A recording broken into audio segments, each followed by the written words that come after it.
بسم الله الرحمن الرحيم. النهارده الاربع 30 يونيو 30/7/2025. انا هصور لكم فيديو على طريق الزقازيق بالبيس. بص بقى المزلقان ده اسمه مزلقان ابو الاخضر. اتفرجوا على المهازل بقى اللي بتحصل دلوقتي. يعني انا هسيب لكم الصوره ده الطريق اهو يمين،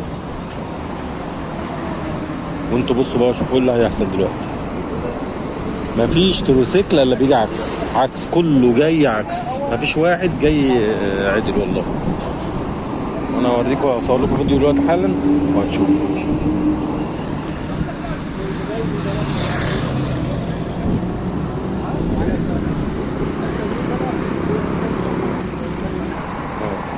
ده اول واحد.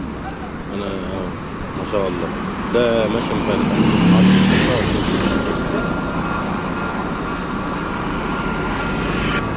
يعني المزلقان ده يا جماعه، يعني الناس دي بتيجي من مزلقان حته اسمها ابو الاخضر على طريق بالبس العاشر والزقازيق.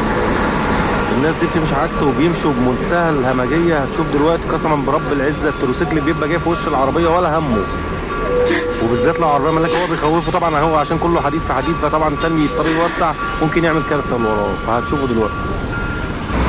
بص اول واحد عدى ولسه بقى نشوف كمان. هتفرجوا دلوقتي. ابص العربيات المفروض دي داخله يمين اهي، هما دلوقتي واقفين بس عشان خاطر المزلقان. انا مش عارف بقى يا احمد والله ما قلتلوش. شوف انت بقى تيجي امتى.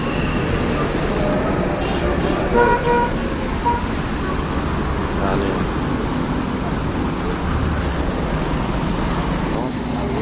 وده تاني واحد ماشي محمل بلاوي سودا.